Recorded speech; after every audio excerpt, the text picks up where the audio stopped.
So hopefully this won't be too long a video. I got quite a few requests actually to describe show how I made the split hand throttle, foot throttle system. So this is going to be a very short video for those that are interested on how I made it. I've got loads of other content, so if you're new to my channel, please go and have a look at the videos, subscribe if you want to, and come join me on lots more adventures. But for those that are the technical side and want to know how I made this, please stick around. So let's get into it now and I'll show you how I made it.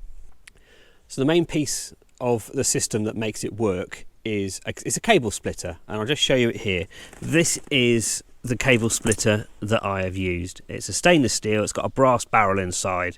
On this side you can just see that there are two cables and they sit in recesses on this side, and on this side is the main throttle cable. So when it's at idle, the barrel is all this way, and as I need to accelerate, basically the barrel pulls this way. I can't open this up because of the way I've built it, but effectively I've just put two hydraulic clamps on there so I can mount it, and that mounting is fundamental to it not moving. So this is the original throttle cable. Sorry, correction, this is the original throttle cable. So that cable there goes down forward and goes to the foot.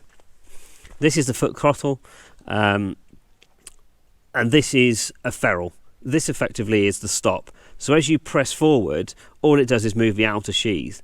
In doing that, it then pulls the barrel. This cable from the main carburetor is attached to that barrel as well. But the key point is both these inner cables can slide independently inside the brass barrel. So when I've got the hand throttle forward, when I pull the hand throttle forward, it's activated the throttle, but the foot throttle hasn't moved because its cable is still slid back. When I pull the hand throttle closed, everything's gone back to normal. And again, if I activate the foot throttle, the hand throttle hasn't moved because those two cables can slide independently inside a brass barrel. Again, I wish I'd had one, but this was about £25 with delivery, and I couldn't afford to buy another one just for the video. So hopefully that's giving you an understanding of that side of it. The cables, I had to replace all the cables, and I've just used normal gear cables from a push bike, and because of the way the carburetor works, I've added this spring just to give a little bit more resistance to the cable system, so it would actually pull the brass barrel backwards. And then I've just put a ferrule on the end. I don't know how close you can get in with seeing that, and then that's a cable stop to allow it to sit in the there's a keyway here. But the key to it is these ferrules and the ability to clamp the cable and stop it moving. So all the gear ends are actually inside here. There's nothing mechanical that can come off. All the fixed bits are inside this, and I wanted that to be as closed loop as possible. I'm just going to show you inside the throttle handle. The reason for that is I had to do significant modifications to it.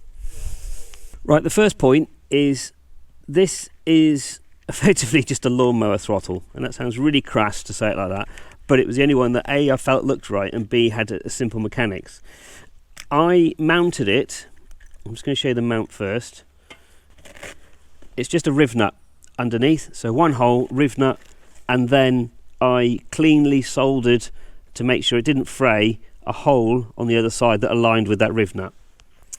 This is the throttle. The throttle is actually designed for the bolt to recess into that. So to hold it out so I could actually fit it, just put a washer underneath. Just put a washer underneath and that holds it out. So inside, this is where it's all going to fall to pieces on me. Right, inside you just have this bracket. Okay, now this is a riveted nut. It's peened over on the other side, and I delicately unpeened that because if you look closely, I don't know, it's not focusing very well. There's a black washer. Now that black washer came all the way down here, and it didn't actually allow me to drill any more holes. As you can see, that is the original hole, and these are the 3 holes I've drilled to allow for the different travel. That was giving me over 50 millimeters of travel. I only need, I think it's 31 millimeters of travel, and that's why I've drilled these holes. But the black material was coming all the way down here, so effectively I've had to remove all that black material, put it back together again. But because that was creating the stops, the physical stops inside, I've added these little bolts as physical stops. Sorry, it's not very clear there. To give me something to physically push against, and that travel has allowed me to make sure that when I go full, I don't overstress the carburetor stops. Now for the sneaky bit and the ferrule side of it. If you can look closely, there's an oval ferrule there. It's really not focusing very well. There's an oval ferrule there, and that is linked to a Z bend. The Z bend is what goes into the hole, and that allowed me to get the fine adjustment of where the idle was sat. So I would pull this to idle, make sure that the carburetor was idle, slide the cabling along, and then crimp that. And once I'd crimped that, I then cut the remainder of the cable. So that's why all the stops, all the adjustment is done at the ends of the cables. Nothing is done inside the splitter that's underneath. It's all done on the outside. Again, on this side is where I put an additional washer to space out the throttle body. So that washer then goes back inside there. These have got some little stops. All the restriction for the outer cable is sat in that keyway there.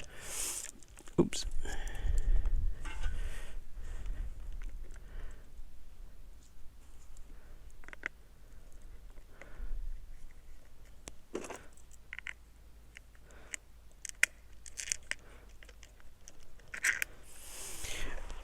And the reason I've done it this way is it still means that I can get that out of the way.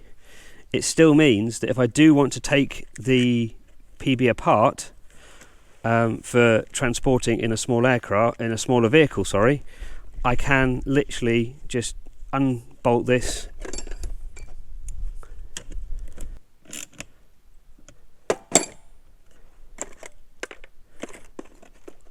and I put the little cap back on. And that is how I've managed to achieve the split hand throttle foot throttle system. And it stays wherever I leave it. I really hope that's helped those that have been asking me about how I made the hand throttle system. If you've got any more questions, please drop them in the comments and I'll try and respond to you as best I can. Again, that's just how I made the hand throttle system. I really want to fly more, and now that system is there, it means I can fly further without any more stress on my feet. So we'll leave this video here, hopefully a flying video next time. Until next time everybody, fly safe.